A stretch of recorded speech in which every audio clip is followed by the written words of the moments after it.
Ladies and gentlemen, let us listen and pay attention to the speech from President of the World Medical Association, Dr. Ashok Zachariah Philip. Stage is yours.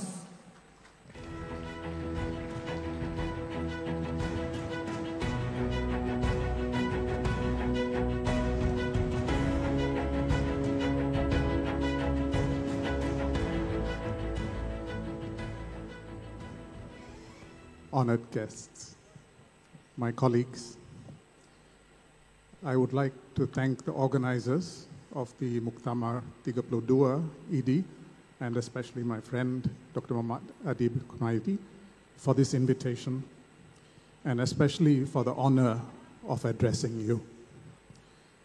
I know that many doctors are not clear about what the World Medical Association does, and often you confuse the WMA with the WHO, and you will often hear people say, how does being a member of WMA benefit my association?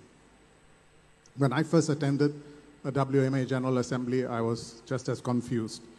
But over time, I got to understand it, and I think if I can understand it, then all of you will understand it. First of all, the WMA was founded in 1947, and it is an association of associations. All the members are national medical associations. The Ikatan Dokter Indonesia has been a member since 1953, so 72 years now. There are at present 115 national medical associations members of the WMA.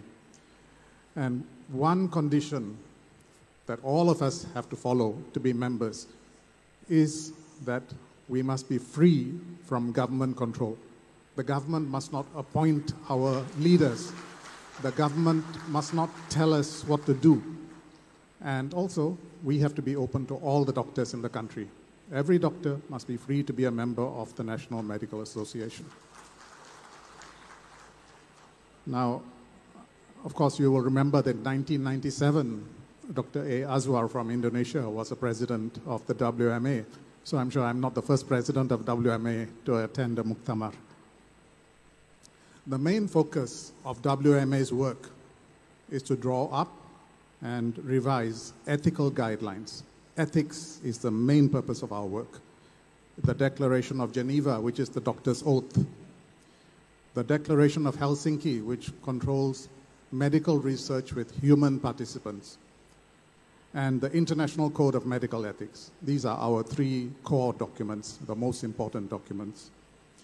But we also have like statements and more specific policies, for instance, on assisted reproductive technologies, on air pollution, on artificial intelligence, promotional media appearances by doctors, so many of them, and you can access them all at our website.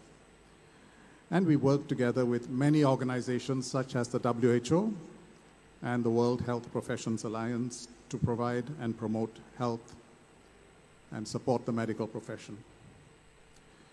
We have often made statements to support individual doctors and also medical associations in difficulties with their governments.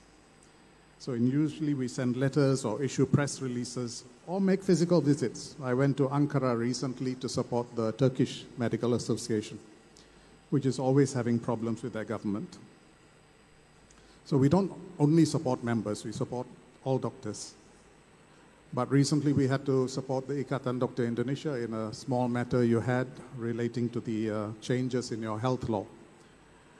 So in my capacity as president of the WMA here today, I would like to appeal to you, the doctors, to defend our professional autonomy.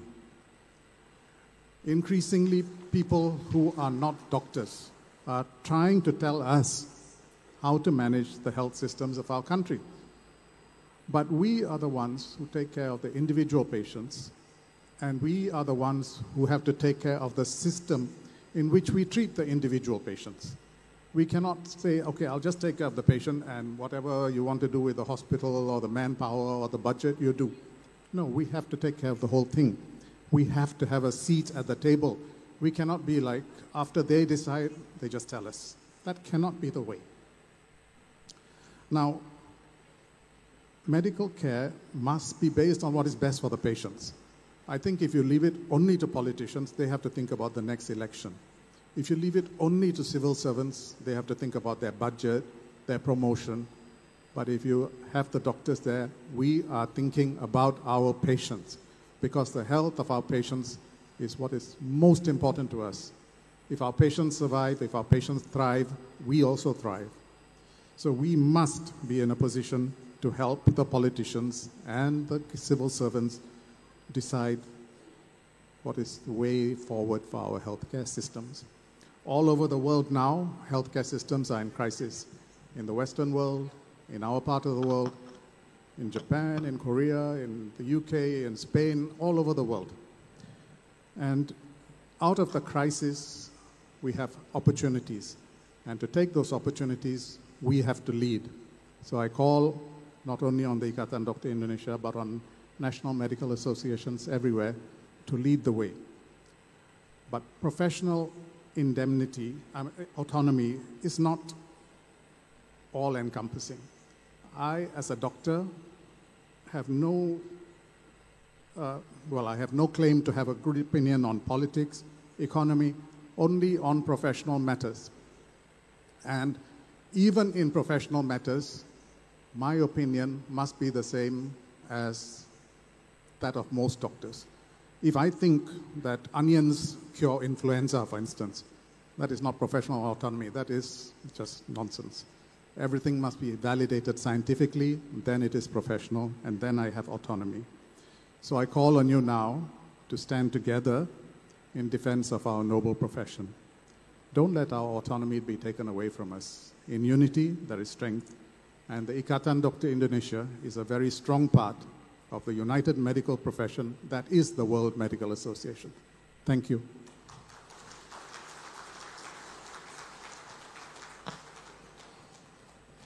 Thank you, Dr.